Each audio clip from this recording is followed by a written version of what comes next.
La parole de Dieu nous déclare qu'à la croix, notre vieil homme a été crucifié avec Christ. Un seul est mort pour tous. Par conséquent, tous sont morts en lui, afin que ceux qui vivent ne vivent plus pour eux-mêmes, mais pour lui. Mais qu'est-il arrivé? Nous avons mis de côté un peu notre ancienne nature et nous essayons de lui faire une place dans la nouvelle création. Mais Dieu dit non, et l'homme se bute contre cette sainte intransigeance. Du point de vue de Dieu, l'histoire de la race s'est terminée au calvaire. Ce jour-là, c'est comme si Dieu avait écrit fin et passé à autre chose. Depuis lors, tous ses intérêts gravitent autour de la nouvelle création.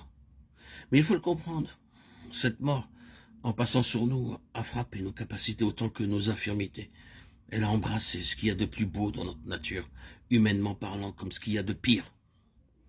Elle n'a pas pu épargner le bon caractère des uns que la perversité des autres. Dieu a tout recommencé. C'est une vie divine que nous sommes appelés à vivre désormais, non plus d'une vie humaine. Notre humanité n'a rien à mettre en avant que Dieu puisse accepter.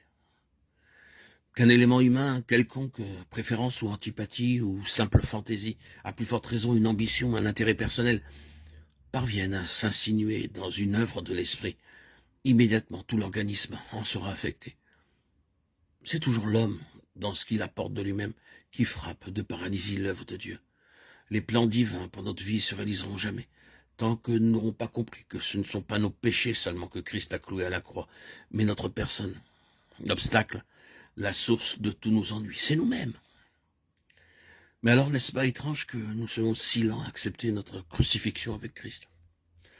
Seul moyen pourtant d'assurer à sa vie une expression dans la nôtre. Pourquoi? Parce que l'homme veut bien d'une mort symbolique, mais cette mort-là, la vraie, il n'en veut pas. C'est là que nous touchons du doigt le scandale de la croix, car dans ce sens-là, elle est un scandale pour le chrétien, autant que pour l'homme du monde. C'est ici peut-être que nous touchons la cause la plus profonde. Car que sont le monde et la chair sinon des âmes entre les mains de Satan? C'est grâce au monde et à la chair que la hiérarchie satanique perpétue son emprise sur les hommes et que Satan continue à régner en maître sur toute l'ancienne création.